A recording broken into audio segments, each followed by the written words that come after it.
mboka ye Wole kosuwa kabimisa na poasa Badepite to votaki Bazo salarien Bazo salarien Tokele na funa Bazo salarien Bazo salarien Komo tolega na mwamba Bazo salarien Bazo salarien Tokele lukunga Bazo salarien Bazo salarien Baboko pila dibembe Bazo salarien Bazo salarien Atoto mala changu Bazo salarien Bazo salarien Bazo salarien Bazo salarien Ayakola ni molili Bazo salarien Bazo salarien Kulune paye Bazo salarien Bazo salarien Bala ni ba mama Bazo salarien Bazo salarien Atoto mala changu Bazo salarien Bazo salarien Bazo salarien Bazo salarien Ayakola ni molili Bazo salarien. Bon début la semaine, le 25 juillet 2022, tout soit pour votre humble serviteur, les lots Zalabino Makamoya Nzambe Tobandi semaine Oyo, tout le Bélanan Makamoya Nzambe. Marambo politique, et bien si on va parler. Après Bisso Awa, c'est sûr et certain, tout le Bétabiloko, Nabandegum Soubaroya, pour tout le Bélanan politique. J'ai salué tout le monde qui nous suit. En direct na chaîne Abisso à YouTube, Bakino Balobi TV, Bozo la Nabisso, na chaîne Abisso Wemsa Télévision de Kinshasa, Bozo Talabisso na Congo Central, na Bungu, na Séléma, ou un peu partout dans le monde. On vous dit un grand merci. Moi je vous aime bien. Bolingo le Kinyoso, Lingan de Konalo, Kota la Mabia c'est là qui a avant-hier, quand ça t'a pour la souffle de Vinza, ma opé sangana gratuitement, Linga ya tapona ya Mondeko. Mikolo Leki, na compte église na biso comme on a église de Christ à la maison ngana Roger Baka tolobelaki abandana ko la biso bibundeli sambo comment le na yebi sambo 7 arme pour na mundi minyonso ayeba lo lengini il peut se comporter soka zanango ya monde ko permettre que non awi ko sala face na mi pepe nyonso yuko yela na butu na moi beaucoup bien dans le moment porté bato apoto bobe na biso puis dans le moment porté na WhatsApp quand même numéro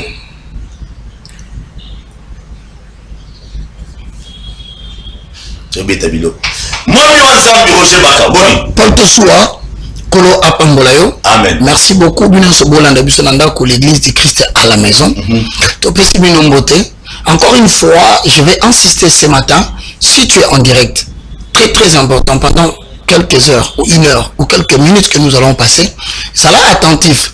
Donc ça la conclusion, il y a 7e arme. À partir de la 7e arme, toujours pour supposer que tout chrétien qui nous suivent en Europe, en Afrique ou qui nous suivent ici en République démocratique du Congo, lorsque tu revêts le 7 armes, c'est alors que Paul te soit au coquille qu'on prétendre au Senganzamba Pambolayo. Parce que au commis capable, il y a cause et là comment que tu pas un Zambé on maîtrise mon anzota bomoto. Zambe aza invisible et l'autre côté na tête na yokola invisible. Mais pour me nango nebandeli. Tina suka sans faiblir notre bagana français, sans trébucher à gauche ni à droite, aller jusqu'au moindre détail et garder la foi, il faut le 7 armes au préalable vanda. Il y a moi siko on a signalé bino que dans les séances prochaines, nous parlerons de 7 armes et ses effets. Na ba effet nango moko nango et randaka mutu toujours prospère. Et permettaka mutu toujours azala béni dans zela na ye. Yango lelo porte soi. Betabilo. Na ina silisa 7e arme du chrétien. Je rappelle, lorsque tu mets sur la 7 armes, tu as mokanda ya Ephésiens au chapitre 6, tu bandaki na yango na verset na yango 12 et tu ici na verset 18. Les longues tu vas conclure na 18. Mais na ningo landa bien Paul. Attendez le vandiawa et ça motu ya makasi pourquoi? Parce que lorsque tu ouvres la Bible, na mokanda Ephésiens Paul te soit pas au permettre biso to soit na Ephésiens chapitre 6 na verset na yango. Bon, en fait, pour des raisons, il y a comment on a directement ma arme, au quoi il y a directement na verset na yango 13. Non, nous connaissons Ephésiens moi. Bon, ma d'autant. Ephésiens chapitre 6, le verset 13 à 18. Ouais. C'est pourquoi prenez toutes les armes de Dieu afin de pouvoir résister dans les mauvais jours et tenir ferme après avoir tout surmonté. Ok. Paul. Et Tabilo. Osana mutuna mo otuna kinga. Olobi nanga. Pona nini chrétien nyonso aza obligé.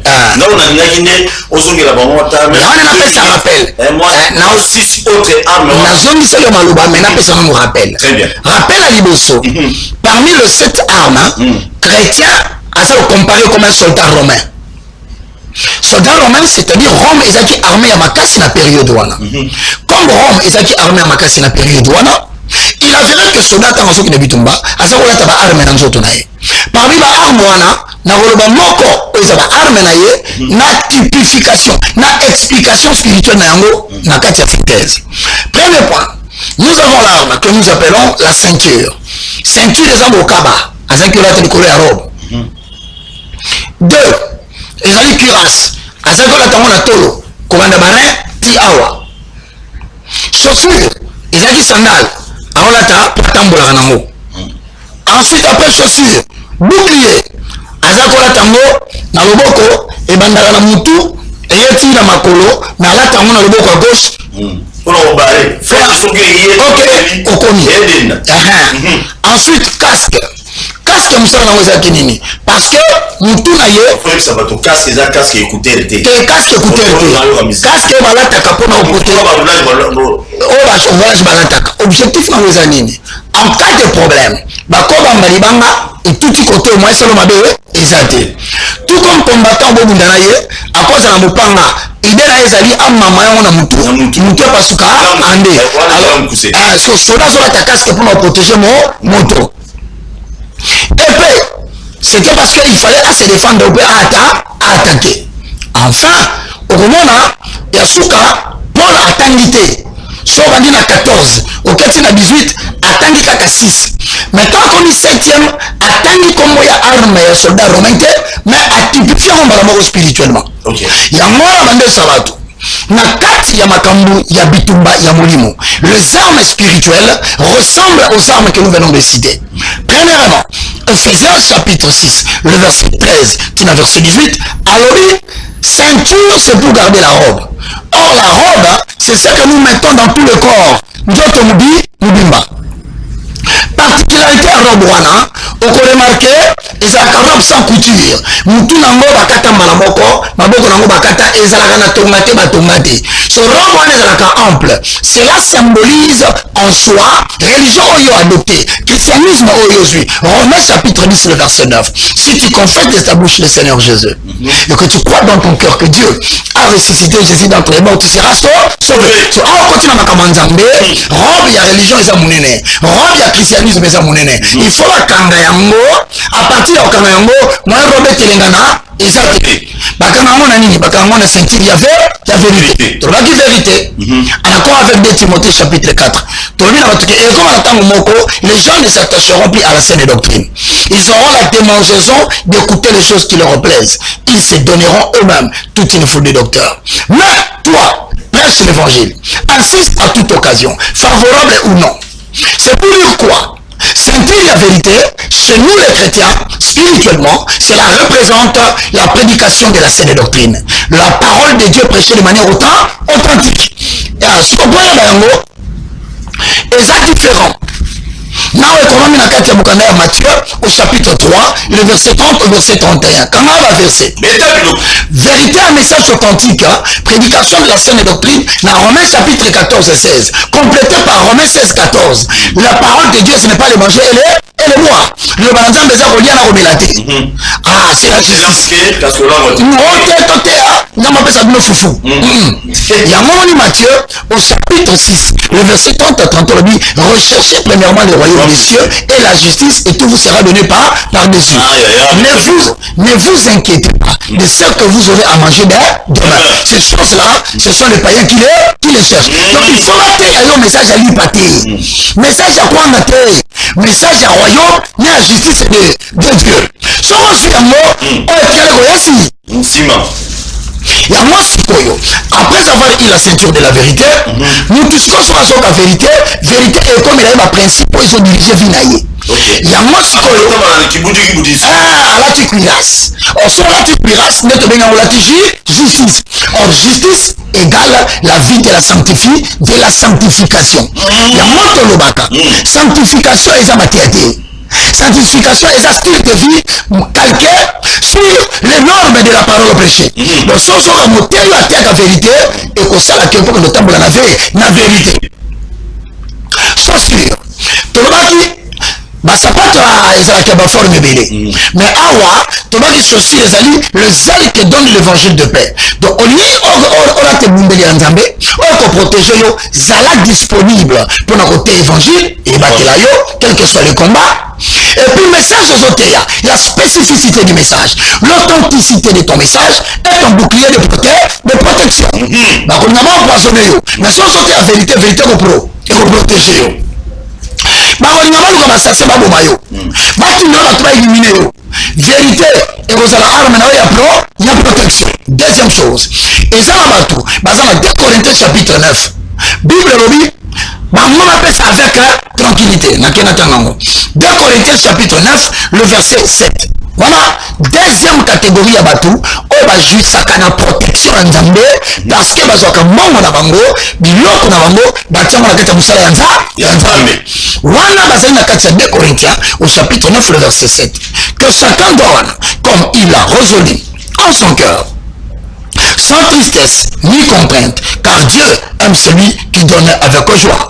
Et Dieu peut combler, Dieu peut vous combler de toutes ces grâces, afin que possédant toujours et en toutes choses, de quoi satisfaire à tous vos besoins, vous ayez encore abondamment pour toute bonne œuvre. Selon qu'il est écrit dans la parole de l'Éternel, il a fait des largesses, il a donné aux indigents, sa justice subsiste à jamais. Voilà pourquoi nous avons place abondamment à recevoir abondamment en désordre. Ça dit ça va protéger en désordre. Nous avons la tous dans Mukili, bon Lukaï, tant ça semble la même capacité. Avec la vie de prière militaire. Mais à ça où toi ça est disponible, il est sensible dans l'œuvre de Dieu. Il sait comprendre que l'autre boss ça là, c'est un bon. Qu'est-ce que je peux faire pour l'autre de Libo? À la ça va chorale. À la ça passe à Nzambe, à financer la campagne d'évangélisation, à passer un mambo, à message, à découvrir le message, à financer un mambo, vous savez l'étiqueter. Zamba Roba, Dieu a dit à David, pour la ndenge obimisa mbongo, otongela ngandako, na lakiyo, na kozala tata ya mwana na yo, ata sumuki, na obeta ye na fimbu ya batu na fimbu ya bana na batu mais tant que ndobeta bana na yo ta place pasi loboko na nga ngolu yolonga na mutu na bango kona pamboli salomo ya obaza tunaka comment se fait-il mutu moko abana basi 300 copines 300 abakisa 600 concubines voilà ba nomia ta mais kolo bangeli na biso malgré wana malgré tango ici malgré tout kola ba abateli akenda ka bitumba sa ba balongo ka bulwa papa na ye azwaka avec joie atongela abimisa dans le biloko auto ya kotonga il y a des bénédictions que les parents peuvent s'aimer qui aura de l'impact dans la génération future. Troisième fait, à part votre basotéa, notre libéralité, et ça va l'intercesseur. Mon canal Job, au chapitre 33, le verset 14 au verset 17, je paraphrase. Tant que les versets vont tomber en cascade, mais ils ont rapide au Comarano, Noki. Job chapitre 33, le verset 14. Ça va,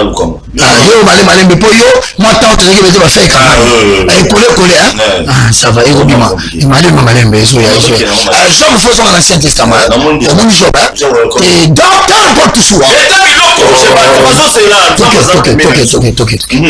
Job combien?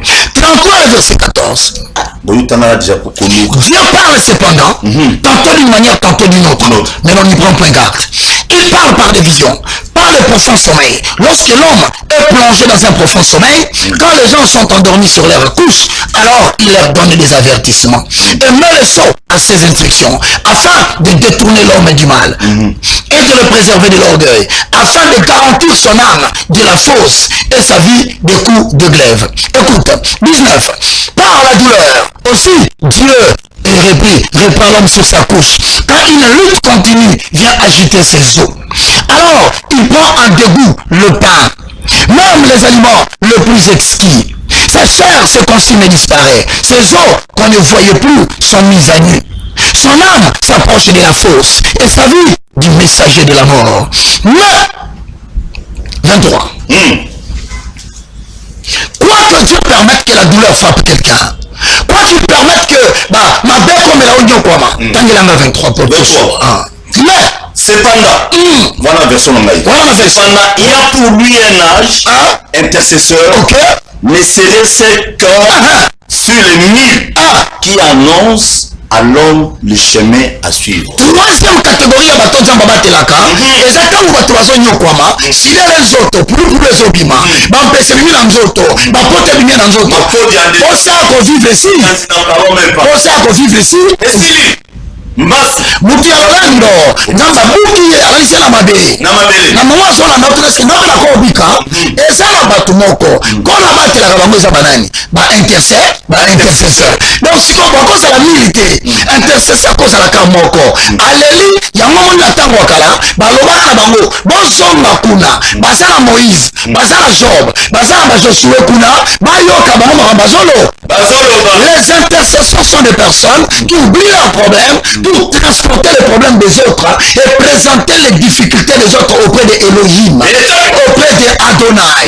Malela la place ya mutu mutana maloba kolo ya koloba te tango pasi ya kamakasi okomona ngolo ba maya miseso isopani mais quelque part ezala mutu mo azoloba Elohim est trois fois ça soki yo okokarde les souvenirs de péché mutu akobika na sela mokili azate kanisa mo bazala bopito kanisa mo bazala mama yemo kanisa la kliniki ngaliema eza basali na basalela yo na babumbaki kaka moke akwaki ne kobusileko ekoti bato ofinga ye obana oteya nzambe ozwisila ndenge mutu moko azolela quelque part un garçon ignoré de tous bakipaka ye te disons 1 Samuel chapitre 3 Samuel était dans la maison de l'Éternel.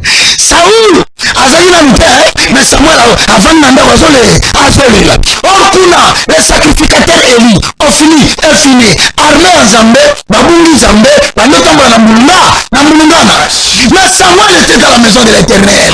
Mwana babotaka to mama zaki obota te Nzambe gizo sa mama na ye alobi moni mwana na yo azala mwana mosala na ngai ezala bana mususu mwana mama botaka te moni mama sa kiza na libala mwana yakate asali 15 ans libala mwana yakate. Faites attention tant que mutu akanga mina Nzambe abota bande belete moko na ye oya kolancer na marché ya bana il va tourmenter l'histoire de l'humanité. Mwana wana ndeko mona ye Samuel azala kaka tempelo il y a des jeunes garçons bana valeur na miso batote Bible dit ils sont comme méprisés, ils sont comme des riens, mais c'est eux qui se méprisent. baloko batuma na famille otali elamba eza te eloko eza te mais mwana na soka dumbi mutu na ye akoti na kati ya présence ya Adonai le maître de notre service abandi oba ele Shaddai yokela kombo mawa rekosaka ya bashinda kota na kati ya Ituri kota na Goma bana moko eza lelo na 12 heures ezonde si pasoda moko papa atiki bana na ye awa oh Dieu tout puissant salaki tata wana azonga amona ba intercesseur mais la ndela vi na ye omona pasala kipaka ye église vous tapez quelqu'un loco. Mais il est la personne que Dieu entend. Lorsqu'il ouvre la bouche, il mobilise le ciel autour des problèmes des humains. Et ainsi, le matin, vous sentez, les paralytiques marchent, les aveugles voient, les orphelins sont consolés. Parce qu'il y a un garçon qui s'est rendu disponible pour intercéder pour les autres. Il n'est pas considéré à l'église. Frère, Yosa Jérém, aux catégories, il y a Esaïe, bien-aimé dans le Seigneur au chapitre 53. Qui a crié à ce qui nous a été annoncé? Qui a reconnu le bras de l'Éternel? Caractéristique de l'intercesseur, voilà. Toi qui n'es pas moi. Ok, toujours, papa, attends l'église qui sont à la maison. Posons les fondements, avalons les rouleaux. Bien-aimé dans le Seigneur. Si toi, il y a un bâton dans la carte, Nanzela na ye Paul, à combattre la famille na Bwana Mubimba. Ok. Nanzela na ye à combattre la Congo Mubimba. Nanzela na yakobatela ba européen nyonso ba mutu moko mutazole yango moni na Job 34 na Job 33 le verset 30 Job 33 le verset 23 au tangi balobi si ya cependant si ya un seul intercesseur basakibelete intercesseur ko la mai ba chauffer na kata moto vous allez dans bien professeur omoni bouloir intercesseur ko la bouloir vous allez bien ce qui se musique à prise na ye bo connectango na courant électricité inga il mol banini prise na ye c'est son esprit courant inga c'est le Saint-Esprit cela côté c'est kaka abandi otoka bouloir moko et quand ça passe au mamai ya mali de comme ça mort une seule personne doit travailler par la puissance de la prière peut transformer la vie de toute une commune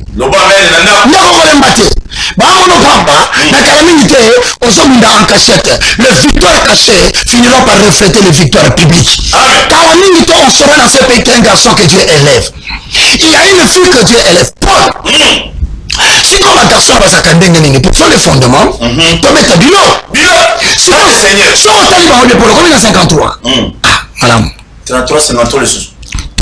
53, Isaïe. Papa Tokota, papa, Isaïe 53. Ah, merci pour l'amour de ma fille. Ma fille est collée. Zeta bilo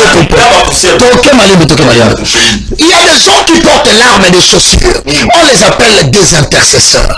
Maintenant, un intercesseur, c'est quelqu'un qui se prive la joie, qui se prive la réjouissance, qui se prive le fait, qui se prive des habits, mais qui accepte de se consacrer pour être celui que Dieu touche pour accepter la vie des autres. C'est celui-là un intercesseur. Et il joue une mandat de protection de Dieu.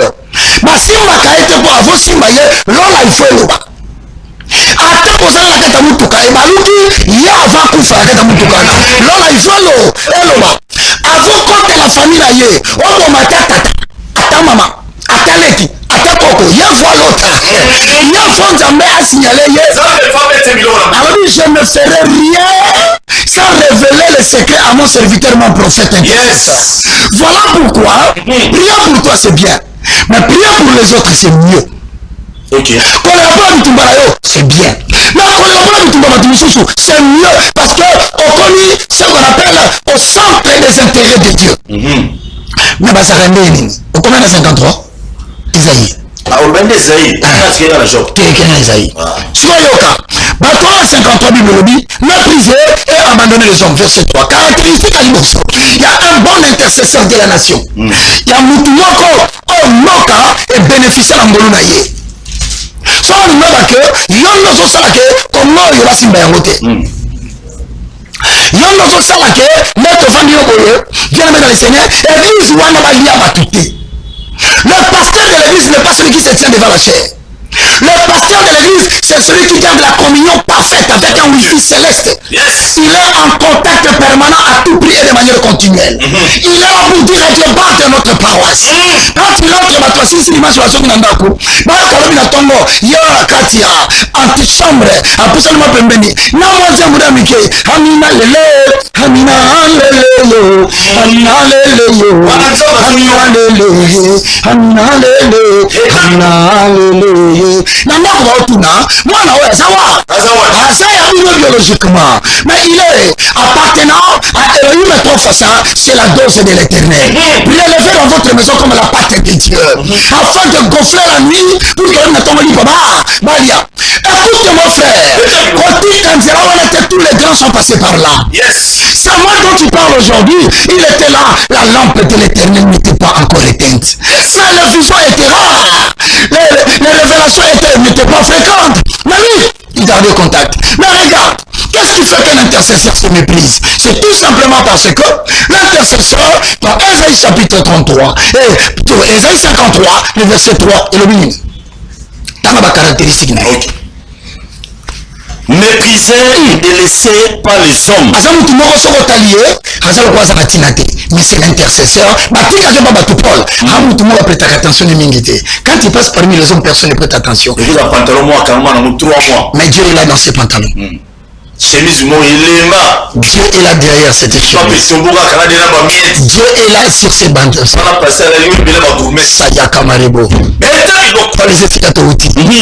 Ici kabaka uti yango wana.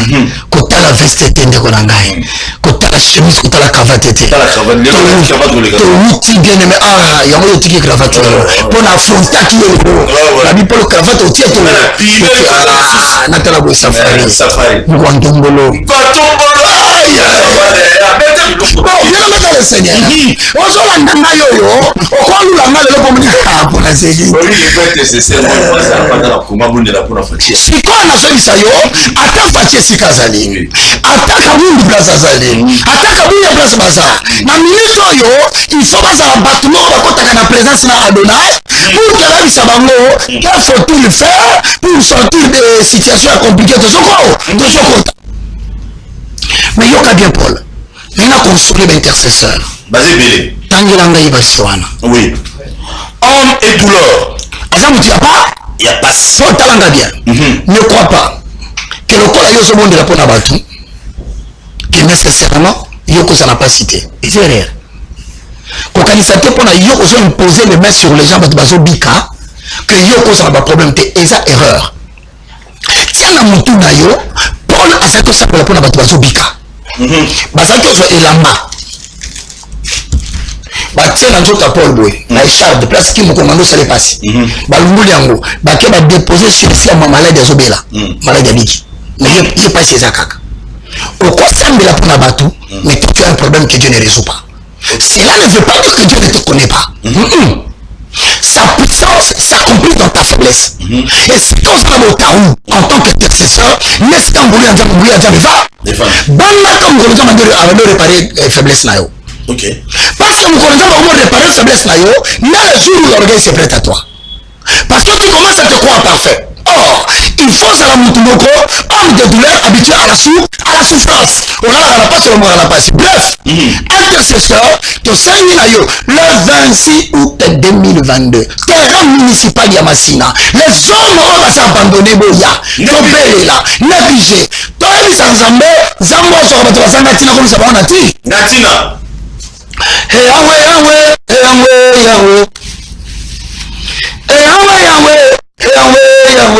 Wanze mosel. Lobungo. Yahweh. Nozali nzambe na ngai. Tala yolokotaka moto na se. Yokomisi ye moto tina. Pona baninga bakomona. Bakokumisa kombo na yo. Onkolo. Utaye bandeli ya moto.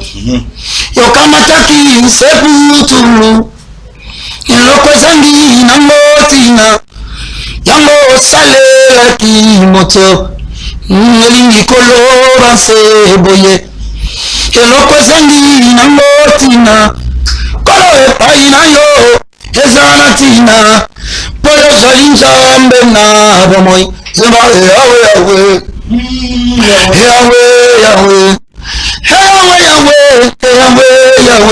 Elikaranga Yahweh. Ozali nzambe nanga. Tango laki chaussure, fama ke munguna akosa bitumba pembeni, tout comme il peut te faire la guerre de loin. Na bitumba pembeni, Nzamba repeso et leur reprotéger la moto roloba. Mais la bitumba musika, il y avait des situations dans l'Ancien Testament, dans les guerres antiques, où mon adversaire na yo, aza sa flèche. À côté on a quatre habitudes, na quatre mafuta mouya, ya noir. Ya poison. Ba ko peli sama pela rapé moto. Ba prise flèche wana, ba obwaka na musika po et atteindre ennemi to, mutation ko bundisa bango. So que je ne lamba etombi lamba, yo potu, otumbami. So quand on a nzoto poison au kufi. Alors là, maintenant Dieu te dit, il y a des gens qui t'attaquent de loin. Ce n'est pas parce que tu as quitté Moujimaï, que tu as quitté Kananga, que tu as quitté Ituri, que tu as quitté Bakongo, que tu as quitté Djomena, que non, on a Kinshasa, on va travailler, non, on va travailler Kuna. Il ne le recommande pas partir à la province. Il faut barrer mon bouclier là. De la justice. De la foi. Non, de la foi. Ok, au commis. La justice, c'est la sanctification. Quand on s'entend déjà bien, celui qui marche dans la crainte de Dieu, moi, ça fait qu'on a vu d'ailleurs. Le problème est ça, mon corps. Tu as commis en majeure partie, serviteur de Dieu, mon Ouaza. Oui, Ouaza. Macha Moumen. Vous trouvez sur l'amour? Mais le véritable caractère d'un homme de Dieu, ce n'est pas lorsqu'il est en public, Parce qu'en public, il peut jouer l'hypocrisie. Voilà. Mais en cachette, on révèle son identité. On connaît même Madame Mougoye, à ça, il y a école. Or, comment est-ce que comment c'est ça que tu as vu à mon tour? À quel âge ma sanctification est ça? Les ados, donc tu as dans la porte, c'est fou, il faut voir. Lorsqu'il va commettre ta flèche, à ton single bouclier à froid, on sentit que la minute on a, on dit mais qui? Et puis, il y a un moment où on a tout ça sur le problème, nous avons tellement ça, à ça. Il y a un moment où Israël Mobimba, tellement ça tombe dans le Roban en Zambété, qu'on a provoqué Bitumba, Goliath a été. Comme dans la roi Sayoul, na Eliab, Shama Boutouya David, comme on a dit ici, présence en Zambé. Imaginez que tu fais ça comme il y a présence en Zambé, Jova Shama.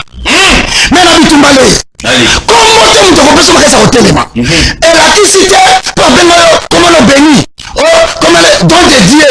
Papa, les lions. Comment ça là que le côté devant la bataille? Et l'autre ça dans ma casse la bataille, c'est quel évangile tu écoutes? Comment tu marches? Quelle est la foi que tu as? Quelle est ta disponibilité dans l'œuvre de Dieu? Donc comment est-ce qu'on a bouclier? Bouclier pour protéger ça qu'il appelle Naleki. Maintenant, comme l'Iban est visé à Moutou, et peut viser à Moutou, Satan tout le monde t'appelle la croyant, n'a vu tout le monde les doutes et les désespoirs. Un moment à Moutou, avant du Paul, au talisson, au talibam, mais tellement ma caméra est compliqué, donc il peut la juger. On a été signalé. Ils ont raté nous avons travaillé nous faut la vérité. Et elle va zoner qui ça. Chaîne de la télévision. Bissona Paul, tout ça la Katia. Télévision numérique était restée. Ensuite, tu as la carte bouquet Broussat. Après, Canal Plus, na Canal Sat. Bissot, tout ça. Easy. Bah, ça, c'est. Bah, bouquet, on s'est après, Canal Plus, c'est Broussat. Que personne n'était là. Voilà. Alors, maintenant, Broussat, on a, dans un berceau Bissot. Donc, Bissot, tu dépendras de la Kakete. Kakebeta, tu fais la Bissot d'Axaka. Moulebeta, tu fais la Bissot d'Izalak. Loso. Tu dis, par là. Bah, moi, sur la Bissot Boeke, pour tout garder les télévisions, madame, il faut faire $1,000 par mois. Donc, tu connais déjà les 7. Il faut foutre $1,000. Ah, mais la main. Complètement. Monsieur. Maman Nzambe, ça va chier. Bah, habito que son mal ou nomelate, souvent pas yo somba. Yo la bouteille. Yo tenge bela baite ya. Biso to mine mai poto lo ba. Yo bela mal bana to mo lia dali pate. Ça carte 10 pour net. Après bien no tama ni ko ya te. Ya TV. Papa mai ya munda. Ndo keso mu mana butaso le kama mai. Yo ndela o ndo ko banga. Lo te. Bekalo. Pour te soir. Ba tu besoin la sur YouTube. Tu pèses ça comme $1,000. Tu pèses ça comme $1,000 par mois. Par mois. 1000. On va nous sur la 1000. On peut citer ma carte signal. Et puis biso ko la papier politique. Oh biso to la sur le c'est la passe la biso. To limite. Et là ça pas de biso, mais mission politique ko ça mbongo. Ah il y a kati. Ah to ça ba ka ba problème. Na boto ni to lupangu. Ba dossier avec oganga ko ba yo. Ba yo ka. So na ko pesa biso mbo. Ya mwana sikoyo. Na $1,000 wana par année et pesa 12,000. So idée. C'est quoi ce qu'on vend du pétrole comme les 6 000 humanité. Aux hommes déjà le Libanais ça juste il y a un bon mais si on va te couper le signe na il a ce ça Satan ce qu'on a notre matin à manquement et ben comment alors c'est le monde qui a été là yo si on sort la nuit yo quoi moi c'est la porte yo ok on va en d'autres la porte yo pas qui monde là. Okoti na copie ya ba dossier ya koyiba bambongo ya kofrape mbongo okomi mandia sena na politicien obomi vision ya mwana sikoyo eloko akole kufi na kati ya batumbe okomelaka biso nyonso mpe mutu na mutu selon niveau ya problème na ye esengaka biso mpo lolataka casque eza nini c'est le salut quand tu es devant des problèmes qui dépassent ton intelligence okomi devant mbongo ozozwa te devant des problèmes pressants mais mbongo eza te lata na mutu na yo lokola mbongo ezangi lobiko eza dans le salut loba Jésus est mort à la croix pour moi ya leloko moko te akoboya kopesa nga eloko nyonso akosala akopesa wana ntongo komokanisa nde wana obandi kobengana makambo ya satana okoti ils l'ont vaincu à cause du sang de l'agneau balonga litumba na bango likolo ya mbongo na banka te balongi litumba na bango pour la relation basaki na yango te. Mais ils l'ont vaincu à cause du sang de l'agneau. La seule façon de vaincre le monde des combats, na mutu, ba penser comme belé, au refuta nda kondeni. Classe yango sosonga. Pour te peto yi. Bana na fois so que des vacances. So en Afrique. To suka wa. Ah na poto et comme couler katani ezongi. Poto couler katala kate. So na kanjo mo belé lo bana mutu na yo. Il y a un Dieu. À la tête de moto. Yes. Akita nkembo na ina lola. Akita na sana mabele. Arbia ko beki sanga ito porto soa. Atete une minute. Barba que ça le 7 juillet. Bokatanga. So bokatanga le 7 juillet. À 14h. Mets-toi dans la tête que Dieu n'a pas besoin d'1 heure pour agir. Amen. Une seconde de suffit pour que Dieu change les situations. Et lorsqu'il n'a pas changé la situation, il peut changer la vie des gens. Même directeur à avoir au final du temps, le 3 jours. Place à juste commandement de l'humanité. Donc, bien aimé dans le Seigneur, l'attaque a toujours casque à travers la conviction que Dieu t'a sauvé, il ne t'abandonnera jamais. Jamais. Il n'y a pas selon moi. Ils ont abandonné comme ça, je crois, dans YouTube, à partir de France, ils ont abandonné comme moi, Benga. Dans le temps, comment on ne te dérange pas. Moi, si n'a Benga, n'a pas l'air. Ah, bah c'est tout tirer sérieusement, psychologiquement, même moralement, ne connaît comment mettre les noms. Tout le monde là. Comment la mettre à Baninga, sur Rosé, sur Muninga qui est fait. Par exemple, à ticket 1 heure, au moment où Muninga là, papa on a vu à continuer mon tour à Muninga là, il a ronflé. Vous te dites, l'attaque casque. L'attaque casque. Dans le moment porté pour ce, quand vous bête. Moi ça oh papa et Paul au moins avant moi ça est bizarre avant qu'on nous valide Paul beta bilo on dit avant Nzambe ça se compte maman pendant tout le demi tout le monde boye là na conclusion on dit avant babenga na mbali wana ndako Nzambe lobela ki ayoka ite il y a des fois Dieu veut nous parler. Paul, à quoi ça sert de marcher dans le bien si le bien dans lequel tu te retrouves ne te conduit pas vers le mieux? Ok. Parce que tu dois commencer avec les bons, le bien, le meilleur. Parce que le côté de la carte de bala, place beau qui est d'avenir les athées. N'est-ce pas sur le remoko? Bon, tiens, quand on a mis tout na bino de konanga. Zambe azan zambo soka zuyo fa comme ça on a sommé. Yes. Mais ceux qui ont continué à dire moko nzambo lingate et qui a comme na posa sola na yo, a longolo place batu bazali, a mimao sika na ye moko pour traverser 24 34 et Psaume verset 20. Quand il traverse la vallée de Baka, il en fait une oasis. Comment ça n'a que l'autre mon côté? Nzambe même tabenda ramutu na désert. Alors je conduirai ton cœur vers le désert. Là je t'interrogerai et tu me répondras. Ce qui va le côté qui est sûrement vers le meilleur. Le meilleur c'est quoi? Mais c'est la réalisation du but pour lequel tu as été inclus dans le temps. Pour la tinde qu'on a mon clip de la musique, à tinde qu'on a mon clip pour se plaindre qui comme moi c'est là. À tinde qu'on a mon clip parce qu'il y a des gens qui dépendent de ce que tu vas faire pour Babik. Yes. Si on y place au fin de la on sait le loco et le côté. Alors qu'est-ce que Dieu doit faire? Il doit provoquer des bouleversements. Il doit provoquer des changements. Parce que c'est quand nous qu'on a mon bien. Pourtant on a un moyen qu'est-ce que nous donne un conseil sur le chemin de l'éternel? Il y a quoi une dame ici à limiter, à Zolanda depuis quelque part. Mon balinae, c'est bon. Aza mon balinae, Aboti bana misato, so taliban na Roger Baka. Au bio bana mundele o, regardez, pas congolaise. Pour bana basi. Mon bal a soumis 3 mituka. Bazata na terrain vidité. 3 mituka cher.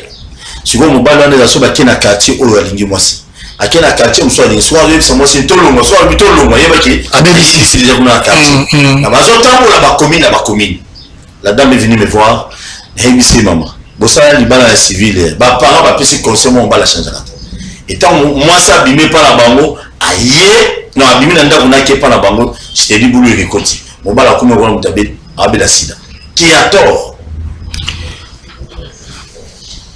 Mwasi mosusu yoko bala nzoko misombeli liwana bomoye akobebisela yo banzela nyonso nzambe yabenga yo oko bandako yamba makambo lokola bayambaka mikanda na boîte lettre oko koma yungana yoko bandako konda na basusi tchadie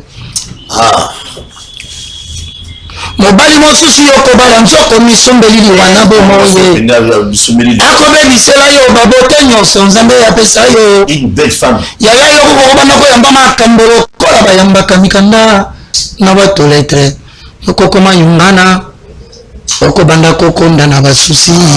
Ça dit. Tu évolues. C'est Paul Fona Mbali susu. Oh nyonso konsekasa koluka mobali na libanda. Olobaki okobongola ye motema lelo tosuki nde wapi libanda na Yesu. Bomo ezali te mingi bakoma kolela c'est trop tard. Chage. Mobali mosusu yo kobala nzoko misombeli wana bomoye akokembisela yo bacheve nyonso nkolo apesa yo okobanda koyamba bambanda lokola bayambaka mikanda na batomanyongana okobanda kokonda oyo nyonso konsekansi akoluka molongani na libanda si babana balibaki tikati tika tobi bani bado ya boye bazaka mabe yo lobi te olobaki okobongola ye motema lelo tosuki nde wapi mobali babe ake mobali mikate monde balokotaka mokate bana posa forme nango te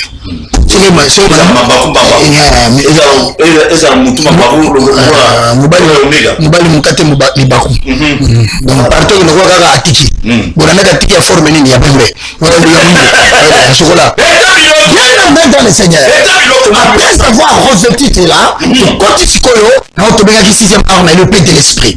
Or le paix de l'esprit c'est la parole de Dieu. Matthieu chapitre 4 et ça bitumba msozo longa la famille c'est parce que nous retrouver la machère qu'il faut pour vous parce qu'il y a des problèmes dans Matthieu 4 c'est la lobelo yango il faut trouver parole c'est exact comme il paix pour avec rigidité en exploitant bien ce que c'est mané et là bitumba msozo c'est découvrir la véritable parole qu'il faut pour répondre. Et on m'a mis dans Jésus. Sauter les collègues en Rumba, Abie Komami, Omega Mokondina yo. Donc, ce qui a sauté qui magie. Son mélodie, Agnarati n'a pas ange n'a pas gardé yo. Et ça, Makamususu, au coste la colinato qui nous compte à Makambo, les abadis à diable. Nous, quand la parole de Jésus, c'est là. Albiso Salanzala. Bon, ma bango, maman, albilitaire. Et comment il était, nous t'avons dit à la Kwanga, est-ce que à ça il a, à quoi il a société, faut le commander, personne n'a pas de kingaï, n'a pas de non, nous sommes au sein de la Zambie, ma prière, c'est parce que les gens vous ont tenté. On a dit au sein de la Zambie, alors que c'est le diable qui t'a tenté. Alors, si on s'en va dans Zambie, ça va se toquer, on s'en va, comme ça, Zambie, on a appelé son baron de foot là. Ah, papa. Et ça, nous sommes au sein de la Zambie, ce n'est pas ce que Dieu veut faire pour toi maintenant. La priorité de Dieu est ailleurs. Quand on a raté cette proposition du Kambou, au moins on a raté veste boué. Chemise à bas quand on est arrivé au Bakassi. Na cravate on a. Zambé, mais ça na cravate. Il a écrit. Nous avons dit que la Kwanga, si on parle, c'est difficile. Nous avons sur la dernière partie. Il est très difficile de détecter la référence de base pour retourner et l'utiliser contre les diables. C'est pas la facilité de tout le monde. Il y a un soit à quand la phrase de la Bible et il est écrit demandez-vous recevrez. Voilà, surtout demandez-vous recevrez ça puis aïe parce que la machera et c'est la précision, la rigidité pour bien manipuler les références bibliques. C'est une grâce que Dieu donne. Mais si Dieu ne te le fait pas, comme la ramos la arme souka, comme on a mangé à vélo. Pendant la conclusion pendant quelques minutes pour te soir.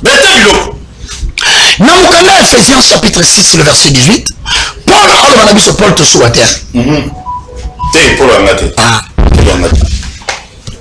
Paul te soit. Paul a dit, dans Paul 6, le verset 18. Faites en tout temps, par l'esprit, toutes sortes de prières et de supplications, et veillez à cela avec une entière persévérance et priez pour tout le sang. Donc, septième arme à chrétien, c'est le javelot. Pourquoi le javelot?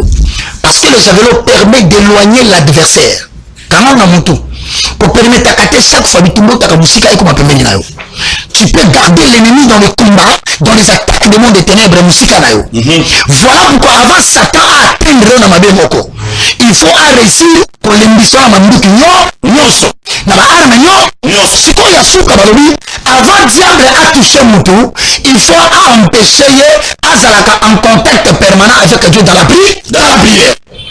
Si on a au commandement de 6 et 18 ans, Paul a exposé 5 éléments de la prière. Le premier, il expose sur les sortes de prière. Le deuxième, il exhorte sur les fréquences de la prière. La troisième, il exhorte sur la puissance de la prière. La quatrième, il parle sur la façon de prier. Enfin, la cinquième, il parle sur le sujet de prière. Ce qu'on a sur la sorte. Il parle de la prière en esprit et de la prière en intelligence. Ce qu'on Paul est, dit ça. Ce qu'on a téléphone. Ce qu'on a bien on maîtriser cette arme. Écoute-moi très bien. Lorsque tu vas dans 1 Thessaloniciens chapitre 5, le verset 23, la Bible enseigne que l'être 1 Thessaloniciens 5, 23. Parce qu'il y a voilà les rouleaux. Dans 1 Thessaloniciens 5, 23, la Bible dit que le Dieu de paix vous sanctifie lui-même. Et que tout votre être, l'esprit, l'âme et le corps soit conservé irréprochable ou irrépréhensible devant l'avènement de notre Seigneur Jésus-Christ. Maintenant, écoute-moi très bien. Ce qui nous dit, Azana Batumi Satuna Katinae, nous allons rappeler l'anda bien. Tous un homme esprit, tous un homme âme, tous un homme corps.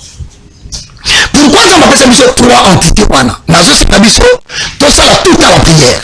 En esprit et en intelligence. Si Dieu a perçu sur trois dimensions, c'est parce que l'homme esprit, c'est-à-dire l'esprit en contact avec le monde spirituel. Ok.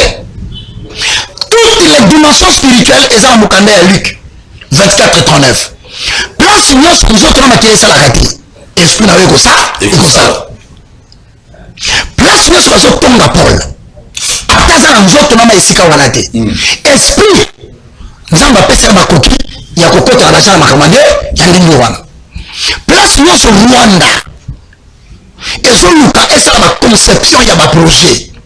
Pour renverser l'armée congolaise, place wana, homme esprit a aimé ce qui bazali, parce que l'esprit traite avec le monde spirituel. Donc le Saint-Esprit. Le Saint-Esprit traite avec l'esprit na yo. Yo pose un esprit. Yes. Si le Saint-Esprit a traité un esprit na yo, pour la relation makambo makilana ma yemonaka, vous comprenez? Donc, tout ce qui est combat de la sorcellerie, de l'enchantement, de conception de la guerre, de mauvais projets. Isaïe 51, verset 17. Les armes forgées contre toi, les gens se liguent contre toi. Au monde à bamoté. Yeba ke batuwana malgré mon dit bamoté, nous avons la capacité à compter bitumbawana si l'homme est esprit. Vous comprenez? Comment ça n'a été? Yo comprenons.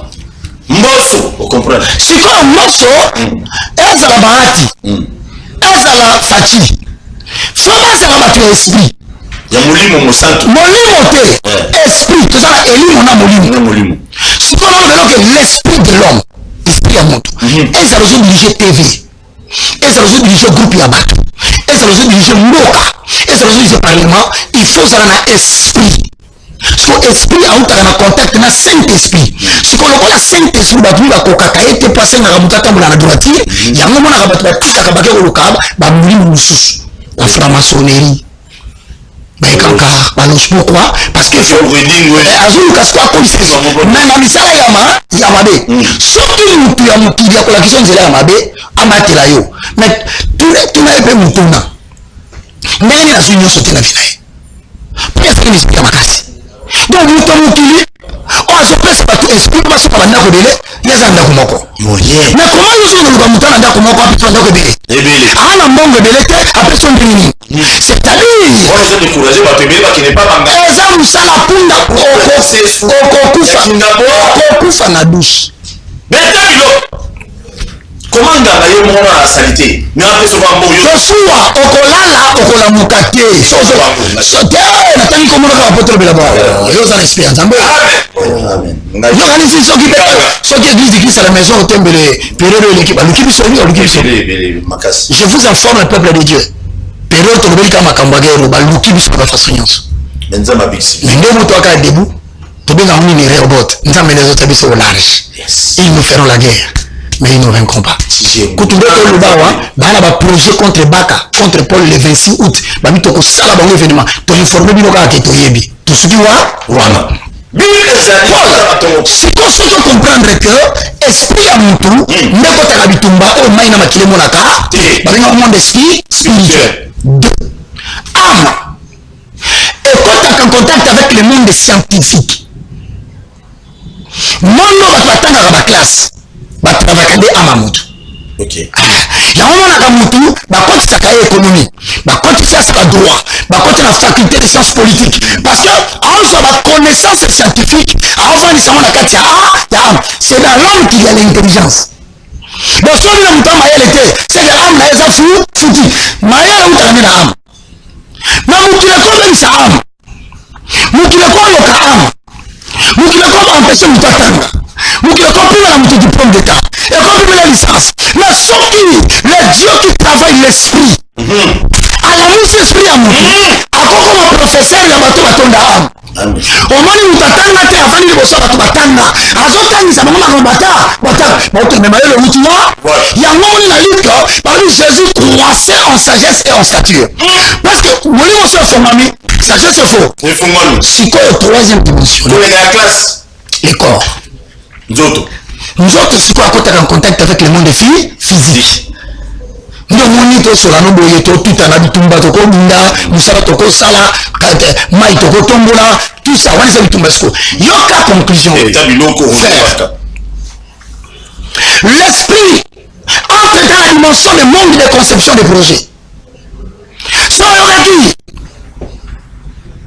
Mike Faraday. Tout le monde parle on peut se commoder malheureusement lobby et ça tout le monde Jebaka a boulé qui non à ton église donc les télévision mais je te dis c'est l'église à la maison papa ça va te parler mal ma kota de l'église ma kota de ton nom et là on dit toi l'église papa et là on s'en ça l'église ça m'a coûté l'église c'est quand même trop sur réunion il y a un mot qui c'est la définition d'église l'église c'est un bâtiment ici on va coûter la carte on va assemblée locale deuxième de signification l'église c'est l'église universelle corps de Christ c'est l'ensemble de tous les chrétiens oh babima makambo kilo banatiti anja. Très bien, merci. Così sa partenate. Partono solo chiamo te Paul. Occorre si bitumba te tala esana batu avec bambaso. Esana batu avec bambaso. Je salue fils Mukoko. Quand même nzamba. Lazana yawa. Fils Mukoko nzamba sani wewe makate lokolo. Papa. Nzamba sisite. Nalobi na yo. Oko pesa mbongo. Ba mimi mutu l'hôpital à terre end. Oh pauvre père. Pauvre père azombaso. 5 ans, bakendati na end bakata misu ya nzoto. Babambi sikisa ki vide. Azungi na Kinshasa. Babakisi mususu. Deuxième basu. 5 ans ya kufi. Na ofisi Mukoko soka zalia ni nzolo bana. Photo pese manda. Yani. Deutéronome 34:57. Le bien. Photo investir les paroles. Yes! Oeba kama mbali wa kufa kamisu. Babinda sisa bisakai. Akamata sio ya boki na mabele. Na mabele. Azuma bila 500 mois. Asali ni poto. Et pas ça qui moi wapi. Sidi les. Atena mi. Na misu. Ce qu'on appelle ça explication de bosso. Ah, fils Mukoko. Photo bonne le connaître. Fils Mukoko kumisa zambo kutinga na plateau. Ya, fils Mukoko aleka to bonne Zamba lingi.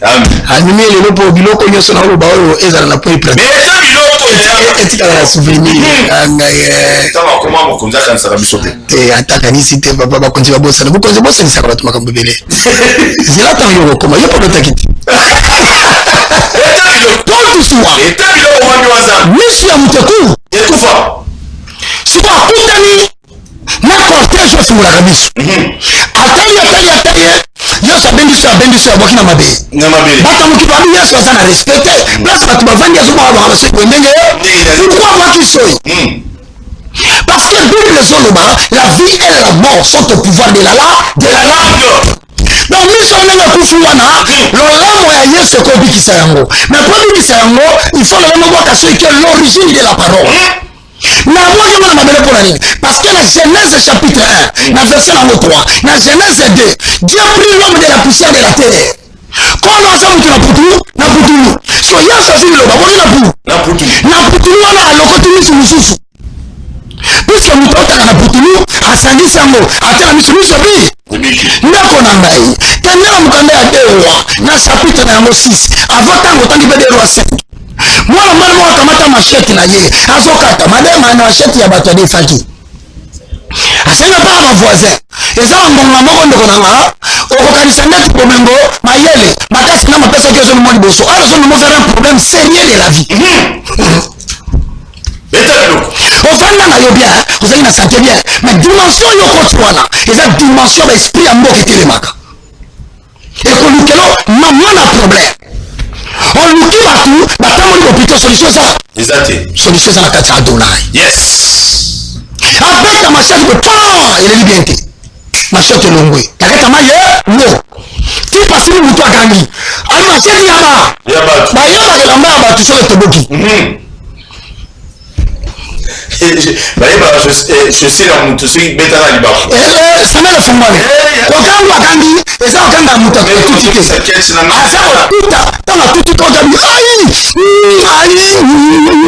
Ça va dire là-bas. Voilà, à réfléchir comment le mettre. C'est pourtant machette quoi. Machette, ça symbolise l'activité que Dieu met dans le corps de l'homme. Au point pour limiter, il y a des gens qui sont maillés. Il y a comme ça la machette.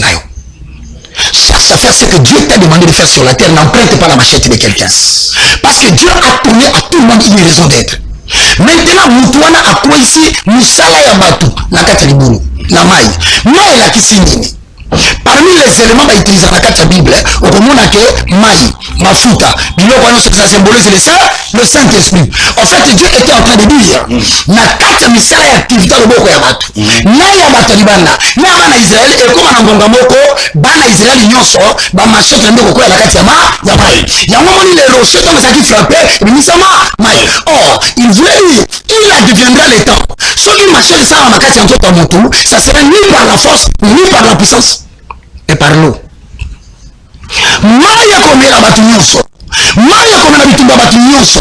Nana machette koyaki, le Saint-Esprit a tout avalé, il devient le paraclet, le communicateur indispensable de toute la grâce.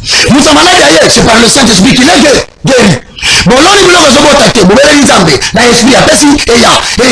Si quoi, pour moi, il y a un outil et il y a un outil à Katamai. Mais moi, il y a Elisa Télémi, à Kamati Dibaya. Libaya mwa mke aboki likula mai libaya ni tambuli likula mai machette na libende nango et bangi matiti et kangi libaya baloko tiango. Qu'est-ce que cela veut-il dire? Le bois symbolise les Elohim, Jésus-Christ de Nazareth, le roi de gloire, le crucifié du troisième jour, l'homme à la croix de Golgotha, l'homme sur le bois des acacias, ce qu'on bénélie nous se dit dans la katama, Saint-Esprit azaïe, à sonda katou, même les profondeurs des eaux, le Saint-Esprit sonde, même si Kambasuya, moi la mobile, il va sonder. Voilà les dieux que moi je sais. Voilà les dieux que moi je sais. Et moi la source n'a mission de Konanga. Donc comme il a pas au moment où il y a 2 Rois chapitre 6, au moins la katana na kutanga tena na baraka. Pour bitumba bibi na kata Israël. Bitumba. 2 Rois chapitre 6. Le verset 8 à 14. Mitangi l'a déjà pris. Bible la même. Yoka. Le roi de Syrie était en guerre avec Israël. 2 Rois chapitre 6, le verset 8 au verset 14. Le roi de Syrie était en guerre avec Israël. Naningala. Roi de Syrie a bitumana Israël. Et dans un conseil qu'il tint avec ses serviteurs, Basangana qui a kobumbama, basali réunion. Alors mon camp sera dans tel lieu. Alors protocole c'est Israël, et alors qu'on a Ituri, na Bunagana, na Goma. Roi de Syrie, na Kanabiso c'est Kagame. Ce qu'on appelle Israël, Israël au Kolamu Kanabiso. Ce qu'on va saluer réunion qui va attaquer prochainement à tel endroit. Verset 9. Mais l'homme de Dieu fit dire au roi d'Israël, garde-toi de passer dans ces lieux, car les Syriens y descendent. Ce que nous conduit à Israël habité, le roi Tobunda, la stratégie n'a vu sa guerre, Tobi Melanzela, or na makanisi ya roi. Et non, on s'en canisse, parce qu'il faut qu'on ait l'esprit. Il faut qu'on ait l'esprit. L'esprit de Dieu, qu'on nous en embuscade. Bah, c'est une embuscade, on les fait tous les jours, mais le jour en esprit, il faut qu'on les garde. Mas la volonté est pour l'ana, nous sommes le côté majeur à l'être dans autres. Pour toi, Dieu peut donner les nations en sacrifice. Ça dit que ma côté poison, il y a eu un exemple avec les jours à nous autres qui ne peuvent pas comme la main à monter. Mon condition, c'est obligé d'être fausse en esprit. Même église. Même le pasteur. Nous tenons sur mon casa esprit. Il y a une bonne entreprise. Il y a une bonne entreprise sur cette émission. Boulou est incroyable. Boulou, il y a qui te fait de réussir la Bible 1h30 après. Sauf que ça un esprit, il y a du corps, du coffre. Dans mon bébé, malamment comme il est sur il sopagne. Portable filmateur il filmé. Na YouTube wo pour la bougie mutuma machwa. Na zali mwana na musala te. Mais c'est là qu'on bouge machwa la famille na yebima. Na famille na banane. Ba politiciens yo so position ba récupérer. Na ba tunyo so bazana camarade wana. Wa koro asala kama kabuka tina kabana bakashwa na. Ba munyo. Ba luke dio. Ba côté du dossier. Ba côté du dossier. On va même appeler sur la téléphone mon petit yo petit na. Il a si la paye $7,000 biso na posa Paul. Vous allez surtout au tour là yo, dans la carte comme on va un problème yo, esprit ça c'est mes amis. Et ça ni ya. Pourquoi bis. Et le roi d'Israël envoyait des gens pour se tenir en observation vers le Dieu que lui avait mentionné et signifié l'homme de Dieu. Cela arriva non pas une fois, mais deux fois. Tu sais qu'est-ce qui se passe? Il se passe que Élisée, l'homme qui garde l'intimité avec Dieu, il est dans le monde de conception. À se concevoir les oya. À se percevoir, je voulais dire le verbe, c'est ça. Ils ont le monde de la perception. C'est-à-dire que du lieu que vous avez la bimbouni, et vous avez le qui fait la moutunayo. Mais la scientifique, on a une conception. Mais biso ta Bible, excusez-moi si le départ dans une conception, c'est la perception des signaux. Donc vous avez signaler à partir de là. Tu exerces la politique, même politique au pôle. On va ça avec les informations qui te viennent du gouvernement céleste. On a monté la tombe boye, Makabunda a bétri discours. On a répondu Kabund, on a dit que la pêche sur le banous. Abisio, on a dit Kambo, Koyando la té. Nous autres, Ningani, faut que Yanola Kabund, faut que le Kabund. J'ai sali Kabunda passant, on a d'autres exemples, nous, quand on a monté à Banimia. Mikolo est dans la top. Zamba Pamoulaye. On faut comprendre, mon cher. C'est qu'il y a des gens qui peuvent te provoquer, mais Dieu t'impose le silence. Mais on peut se dire sur le mot Obama. Eh bien, ce n'est pas le cas ici que je parle. Un mot Mokondia, aux à la Parlement, aux à la Sénat, aux à la Mboka, aux à la TV, aux à la Nine. Il n'y a que l'expliquer qui est caché derrière chaque problème. Nous tous nous sommes tous les gens qui sont là, au PC succès. Comment on t'a terminé la TV? Baka, nous sommes comprenant comme Bakate. Azon Luka moyen comme ça adversaire, pour na pesa et gaz. Alors, cet esprit, pour comprendre le problème qui est derrière cet esprit, il te donnera la solution de l'esprit, pas la solution du problème. Mon avis, c'est quand même un holobati. Ou bien, c'est la période où on a que ta parole soit rare. Ou bien, les gars, la TVP, c'est merci. Ou bien, les gars, la TVP, merci, j'accepte que Dieu te bénisse. Donc, au moins, il n'a pas tout fait, base, on va, donc, on a tort, mais ce que Bando soit ni ça y est. On va dire au film d'ailleurs, on va dire au tour de toi film d'ailleurs, au commissaire adversaire na yo élevé. Comme na sous surtout na soka mati, amati déjà.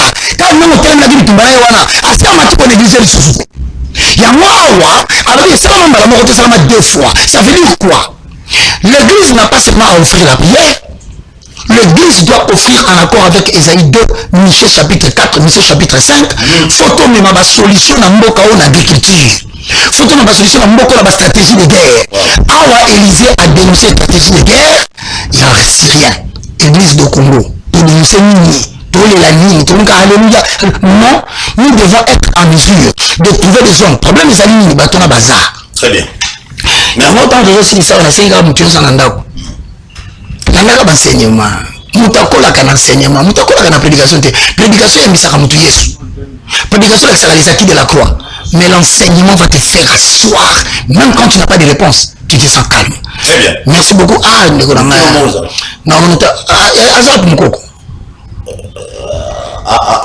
je l'aime parce qu'il est courageux. Très courageux. Ça, moi, je l'aime parce qu'il il est intelligent aussi.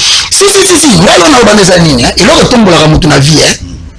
Et ça, quand la faculté, il y a amté, ce soir. C'est le quotient émotionnel. Et le quotient émotionnel touche tout ce qui est trait de caractère. Même à tête d'Obama, il faut être courageux dans la vie. Dans la vie, il faut sortir de la nuit, il faut savoir parler. Et lui, il a ce courage-là. Je ne dis pas qu'il est parfait, mais tout le monde s'est rendu dans habité. Mais il y a un Congo, il y a un fils de Congo. Gardien du temple. Ah, le gardien du temple. Merci beaucoup. Appelle à Liboso. Serge Mika. Oh, allez, là fort. Et ça, il a Serge Mika, toujours au cas. Oui.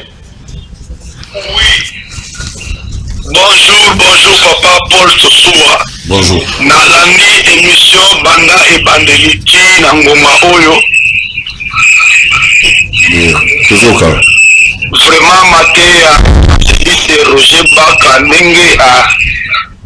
Nenge à l'obéli yango vraiment naza komi tuna pona Congo tout ça la lisusu nini tout ça la lisusu ni ba passage nyonso apesi ba donc nazi ba révélation susu ya minene nakomoka na wina nzoto malili vraiment soki solution ekouta wapi kolanzama na makomi na nkolo vraiment atalisa biso amen tosali nyonso kosambela tosambeli mayele totie baprofesseur ya minene badirecteur de cabinet bato ya mayele tosala nini nekolo bato ebele batangi kowela na journaliste contre journaliste politicien contre politicien oyo azalaki kote oyo abimi lelo abandi kofinga oyo vraiment nayebi te mboka nini bakofinga na mokonzi ya mboka na bagouvernement banini vraiment ndenge nini tokoki komata vraiment mosali na nkolo atalisa biso na Antoine nauki nzoto malili makambo afungoli nauki malili donc bolingani eza te moko atelemeli mosusu atelemeli oyo atelemeli oyo tozokende wapi vraiment nkolo asunga basali na nzambe basunga bapesa tolia kitoko mpo mboka oyo kende merci contribution nanga yango wana merci beaucoup ndeko merci il faut obenga mokuse boye bato mosusu obenga yo bulai benga c'est très bien mais avant batwa benga mutu na mususu ezali ya koyeba est-ce que keto ya manam ndeko basola no kala oui ouais c'est normal basola kala allô bonjour bengi biso comme on a papa allô bonjour volume ya télévision qui s'appelle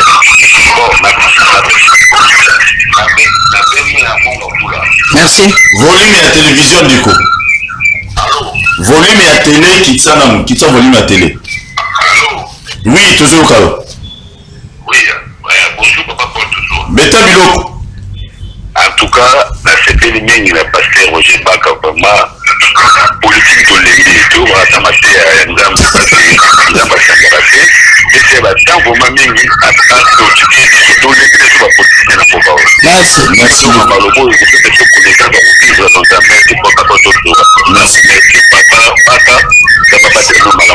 Merci. Au Bengi qui tire un volume à télévision et puis bande de biso bozana bola biso na YouTube la chaîne de biso bakina ba lobi si moyen zali au commun biso ba message vous allez une bonne chose parce que ne m'appelle normal de sokota boy et vous avez vraiment moi pas si mine na tout le monde boy. Est-ce que prophète paye a courir comme là toko latela ba tu bundeli nyonso sambo to lobia ala de bang kasa memela ba bundeli nyo ba arme déjà roba le barano ya kapesa nga problème ensemble.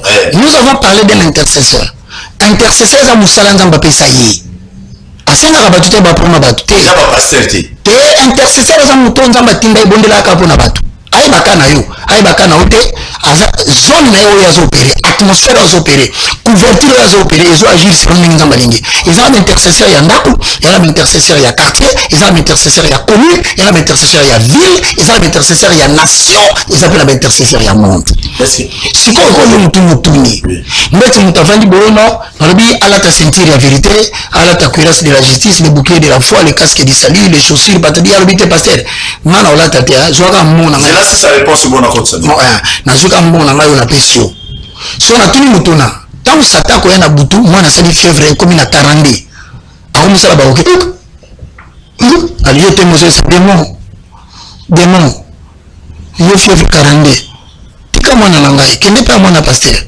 na pesa ke ba arme na nyonso na pesa ke mbongo na kende ko bilisa pasteur ta ndeko nangai na so ba pasteur ba ko solution ba pasteur nyonso ba sama bete mais si vous prêtez attention te toi na 95% batu ba okosa ke bana nzambe ba kana nzambe te na moko yo c'est moi qui te dis na la vidéo mo so na pesi bino to yo kama ta boy kaka na suka tinga na yo kama eza pasteur Soni Kafuta to mota yango sikoyo est-ce que to reprendre la Bible Ephésiens chapitre 6 batana ndako te Namona Kemba.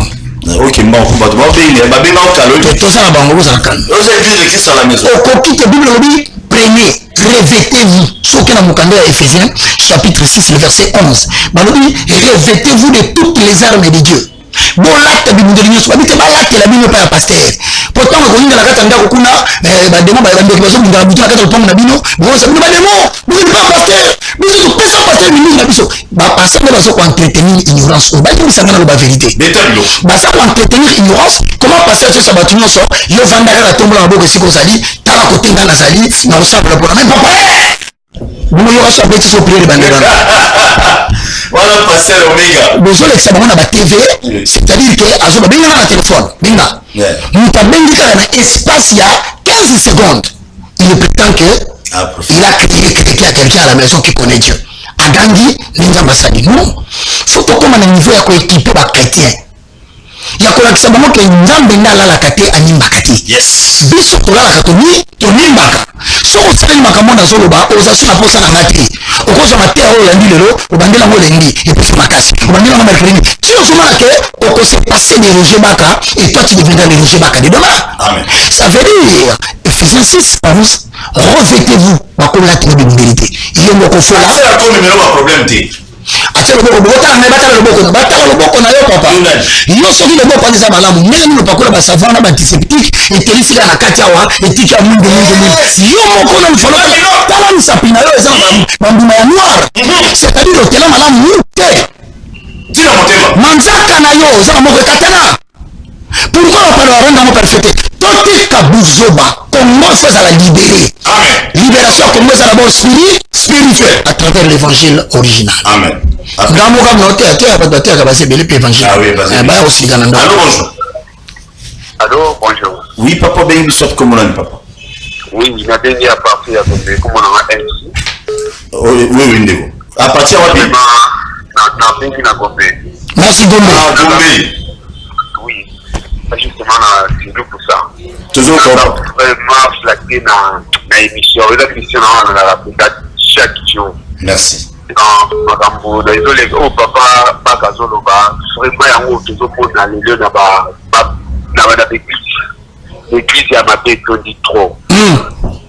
Dans l'église, il y a ma tête, on dit trop. Donc, quand on a au soumou, quand on a au bois, on dit que tous les pasteurs basent ma tête.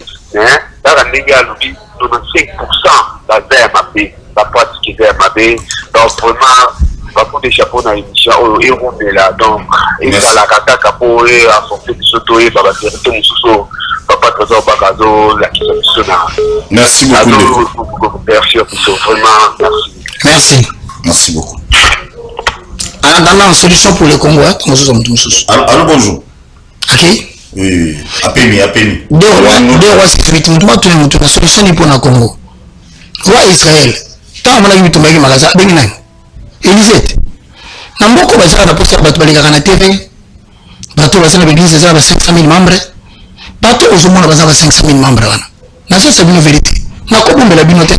Ba yebi bango moke période na bango cécile. Et loko zo maintenir ba sena nzana musuna ya Congo eza TV. Yo mela ba yebi bango beza solo. Élisée c'est na TV. Élisée zo la ta ba feste. Attendez na la tibilo na toka lelo pona ngana frotter Paul. Si on a kimie. Ah, voilà, tu l'as. Solution, c'est trouver les hommes de Dieu qui marchent avec la parole de Dieu et l'esprit de Dieu. Et Bazali. Bazala moko bana miki. Baza. L'église a botan so bitanda moko na moko na mandala la mona kongo na. Mais yoka prier sur le toki. Mais yota moya kuna ba tokoso ba bordel de merde. Mais ça se passe c'est ces gens transpirent. Il fait chaud ici. Mais il faut ventilateur. Ventilateur. Sur l'anjo des hommes. Sur bien wanza bazali. Or batu wana nde bazo libérer puissance ya Nzambe. Omona kama mtu moko babaka wana pe baka. Ndeko na ngai na pardon adimbi sangana biso vérité na kobeta tolote. Bukana no bato babenga baka to sambela na poto otuna bango soki Nzambe ya baka arata kusalika. Merci Moïse. Talaka résultat ya mutu papa. Talaka résultat. Kofinga ya mutu topona matongi na meza milai. Rwanda. Elezi mayoza. Rwanda tomato kokana. Tuna ngoko na Ola. Se comporter bien. Est-ce que les autorités, par exemple, les ministres, Bakonzi, est-ce que vous avez un pasteur na bango ou bon de uniquement pour naï? Dans une formule, là où abonde l'argent, abonde les bouches qui les mangent. C'est-à-dire? Et si comme bon le tonnac, nous nous relions comme un kibé, bandara na pasteur on a assez. Quand vous soutenez la pasteur, était en comité premier ministre. Pasteur bandara na bandara assez. Oh, yo vous en a beaucoup dit, c'est un manger d'argent. Allô, bonjour. Bonjour. Bonjour papa, qui t'a volume à télé, hein? Qui t'a volume tout sur la bien. Ouais, la bengi depuis combien de limité? Oui. Ouais, la vallée chaîne serviteur, je suis évangéliste Rodrigue Bakadi. Oui. Merci. Na sepelaka vraiment na mon idole na ngai. C'est une façon de parler. Hein? Mais pourquoi pas m'appeler dans les idole? Yo berger.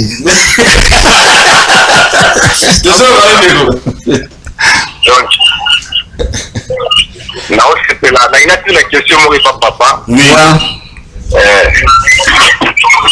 Papa te soki ba bengi yo pe l'église mo bona egi. Le iba mo ba église amitié. Je veux donner à l'église amitié wala. Est-ce que on s'est perdu ma invitation au à l'église musu? Oui, na sepela na mais tellement vous êtes belé aux impossibilités hein. Nazarene école et si kana tangisaka makambo ngai na université de la foi chrétienne pour la préparer génération ya sika ya parole. École yango et ça kana bandal na avenue Kinvu la 253. Point Luputa mercredi na samedi 7h30 pour ça yo ki batu ba ki ngo zebele pour parce que na madotambo la kishasa mo pona tia makambo malamu na sa l'école ba on ça pesa batangisa batu lobi ba ya ba kutanga na opesa numéro de téléphone na suka bivor tu m'écris ton numéro. Merci beaucoup. Voilà. Très bien, mais émission là monsieur Silo Awa, je vous dis un grand merci. Si le métier le mot na bisagio. Tenay, na soya. Na koti ke loko te po ta standard. Dans un berger. Oh berger. Moi je vais berger parce que na bango berger ça me battre pas terre. Oh non il y a ça petit berger non petit berger ça la raté un berger. Bon de la bonne après émission. Zambe abandaka na mtu malembe berger la kisi mtu pambati. Tete na saka na imu. Très bien. Non, tikana no. Mais bon tu na Congo. Au début de l'émission politique, je vous ai toujours dit, et moi, mon bisection. Ça, je vous dis vrai. Autant il y a une chaîne, les gens sont là. Mais rien ne change. Ma police, comme on va tout ma casse, mais on va rater. Si quand tu as un moment, tu as un sabat, tu as un quota, l'ora. Même seulement. Tu as un petit clip. Il y a un message à passer à Sony. Que la gloire soit rendue à Adonai. Frères et sœurs dans le Seigneur, habitants de la République démocratique du Congo, particulièrement Kinshasa, voici ce que l'Éternel m'a révélé cette nuit. Ah, Ndoto. Vous savez que vous êtes un esprit. Avant de camboyer en boucan zamba lobaka. Paul. Tu es côté na cycle à trouble. Cycle à trouble na Kinshasa et Lingio Banda. Ya liboso, abani ko informer bino. Na moni na butu ya lelo 4h10 na la muki Nathalie R. Na moni ba jeunes gens bilenge moko boye baye ko sala désordre sika moko mais na kata Kinshasa. S'il vous plaît, désordre banza ko sala ko la marche, ko la mouvement, bazo beta batu bazo kisa batu ba menacer batu. L'état azaki incapable de retenir ba police ba kanga bango na moni ba bimisi bana ya mura.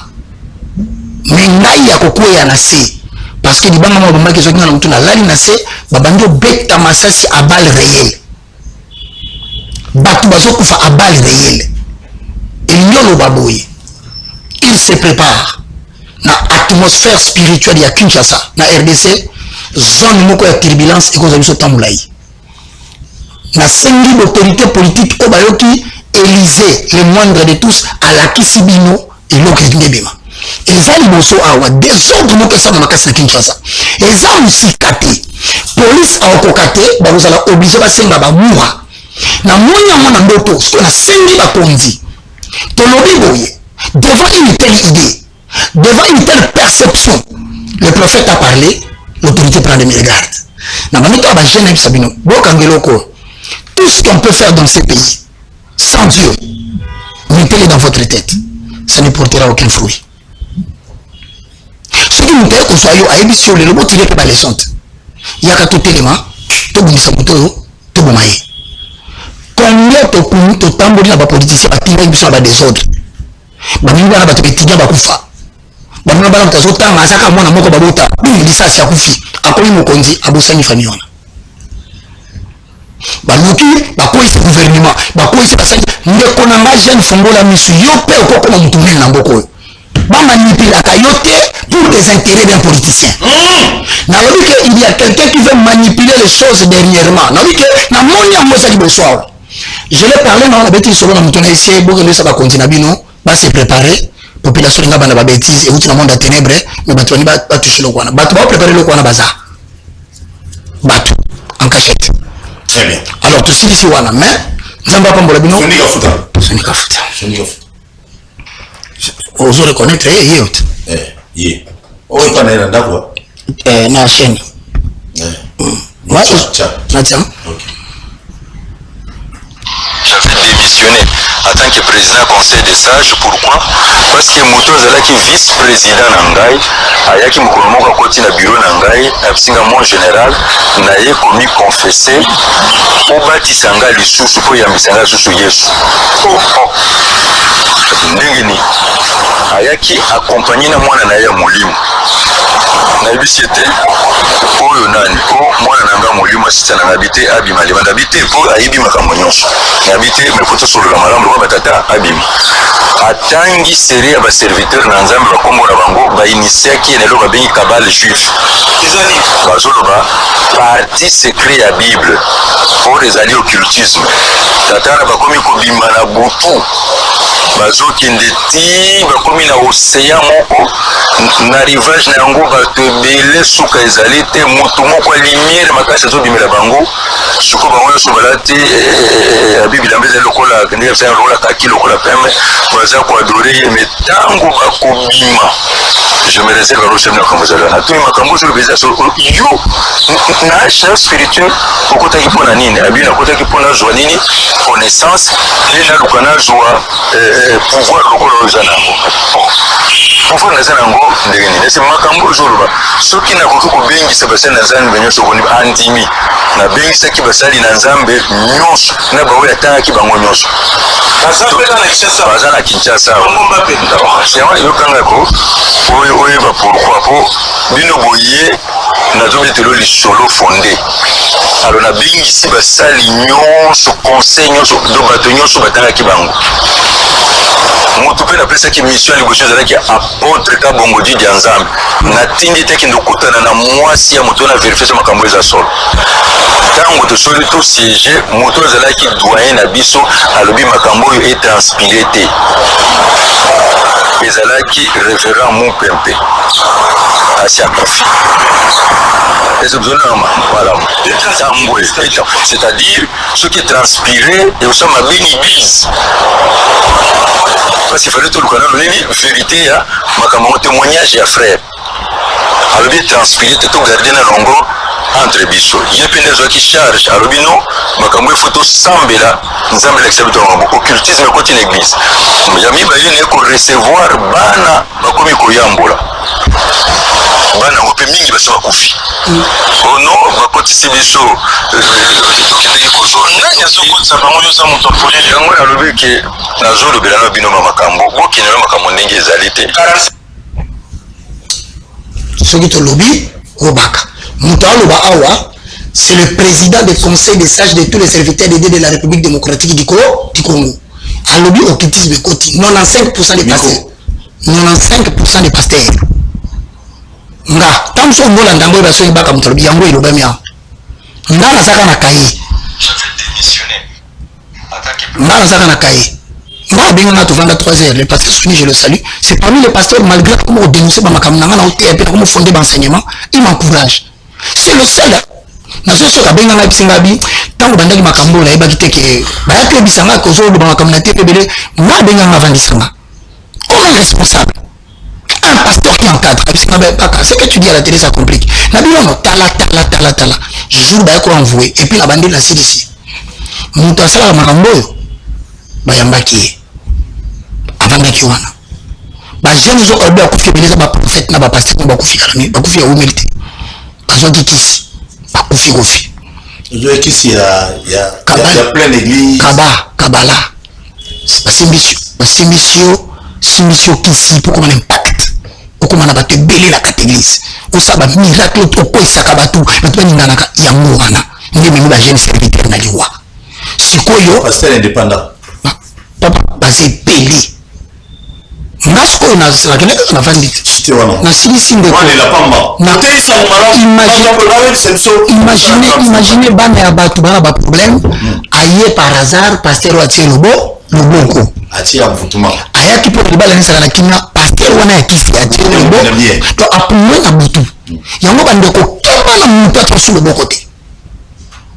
En tout cas, vous savez, pour le Saint-Esprit, et si quand Nazokende, est-ce que nous avons dit tout ça? Nous avons la curiosité, un mouvement, une tempête, nous avons la wéni, c'est si la cana 18 heures. Où nous avons 18 heures de la carte. Pour 18 heures, nous avons salamabé. Il faut le cas, bateau à ça comme atelier de la journée. Mais ça, bateau à la dimension de l'esprit, il affronte les combats après 18 heures. Pour le monde à tomber, vous sentez en besoin, madame. Moi, je fais ma liste. Tant que la combo, comment on a noté tout. Chankaï, nous avons un côté, on appelle ça Paul. On appelle ça Batebele, Babomba. Pour y concentrer, tout le monde sur là, on le cacaille, on a carrément ces panzana. Merci. Bateau, bazar, pour ça, on a cours, on a bisou, tout ça, de la cour le 30 ans. Le 30 juillet, c'est un samedi. Tu vas à 7h30, 10h. Mercredi, 7h30, 10h. Tu vas à 2 jours. Tu vas à session à Sika. Et ça, quand on va passer, tu vas livre, les 4. Tu veux venir, Yaka na yo, c'est gratuit. Mais là, tu vas cahier, bic, na Bible. Ma bonne zézate.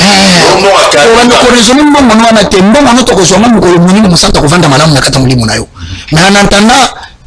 a été pour asala yo okoma mutu atinda ko zana sena mokili. Contact na yango eza yangai na assistant na ngai ya télévision awa pour des contacts. Yangai comment ezali 00243 on est la code ya Kinshasa République démocratique du Congo. 90 79 66 785 bandela plus de 143 90 79 66 785. Ils appellent WhatsApp. Oko ya gratuitement côté so posa na poto oko recommander bana na wa. So posa na bato ba zakibela information vous en groupe, vous pouvez venir. Tout ça va passer.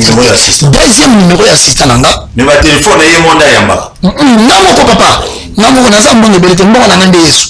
Donc sikoyo soko nous habitons en côté soko ratenga peut-être dans pesa coup au bengi plus de 143. Il y a pas de bien déjà. Non, vous êtes rapide. Non, il y a un beau sur la 6 émissions. Plus de 143. 99. 17. 49. 770. Donc 00243. 99. 17. 49. 770. C'est l'assistant Bivor. Que l'Éternel t'accorde la victoire dans ton combat au nom de Jésus. Amen. Amen. Yamo tu Sabino, église de Christ à la maison Yangoyu. Tu sais que nous avons tout si nous continuons à faire bonne année, ça. Tu tiens de l'autre. Tu écoutes le prochain. Merci beaucoup. Merci.